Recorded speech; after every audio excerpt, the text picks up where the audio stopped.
Ooh, classic pride before the false setup smirk. I'll expand this into a full dramatic short story with strong character beats, tension, and a satisfying payoff. Here we go, she mocked a poor mechanic, until he fixed her Ferrari and shattered her pride. The Ferrari showroom gleamed like a cathedral of wealth. Polished marble floors reflected rows of scarlet machines resting under soft white lights. Executives in tailored suits clustered near the espresso bar, speaking in low, confident tones. Every detail screamed money, old money, new money, and the quiet arrogance that came with both. At the center of it all stood Vivian Cross. She was the kind of woman people noticed immediately: sharp cheekbones, immaculate black blazer, heels that clicked with authority. At 35, she was already a senior executive at a luxury automotive investment firm, known for her ruthless standards and even sharper tongue. Right now, her pride and joy, a limited edition Ferrari 812 Competizione, sat lifeless in the middle of the showroom. Dead. Completely dead. Vivian crossed her arms, irritation flashing in her eyes as 3 Ferrari engineers hovered around the open hood, whispering urgently. Well, she snapped. It's been an hour. One of the engineers cleared his throat. Ms. Cross, the diagnostics are unusual. The onboard computer isn't communicating with the ignition system. We've never seen this exact failure before. Vivian scoffed. You're telling me Ferrari's best engineers can't start a car? Before the engineer could answer, the showroom doors slid open with a soft hiss. A man stepped inside, wiping grease from his hands with a worn rag. He didn't belong. His boots were scuffed, his jacket was faded, his hair was unstyled, his face marked with years of sun and labor.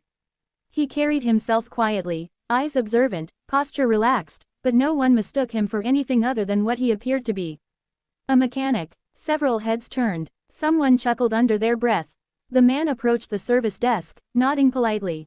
I'm here for the breakdown outside. Tow truck said it was redirected. One of the attendants glanced at Vivian, then back at the man.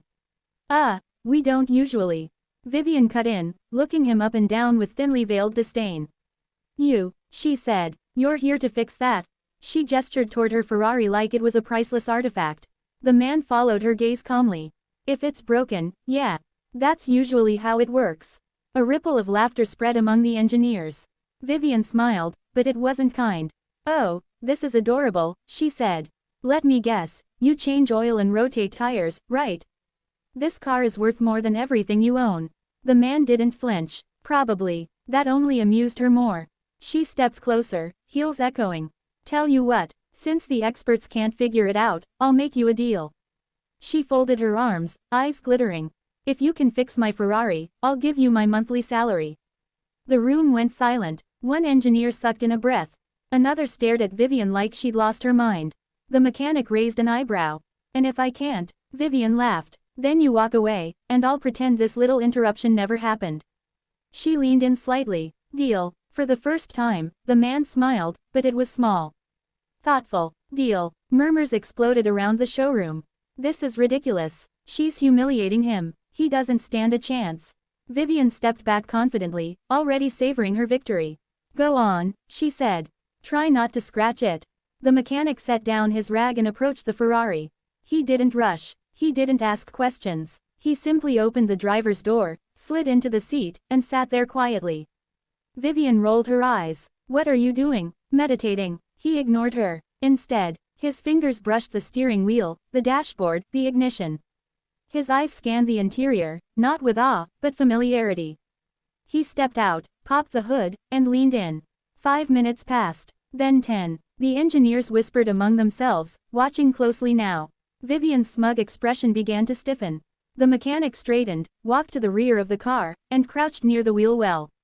He removed a small tool from his pocket, something simple, worn, personal. Click. He stood up, closed the hood. That should do it, he said. The room burst into laughter. Vivian clapped sarcastically. Oh, wonderful, truly magical. Shall we call the press? The mechanic met her eyes. Go ahead, start it. She hesitated, just a fraction. Then she slid into the driver's seat, irritation prickling beneath her confidence. She pressed the ignition button.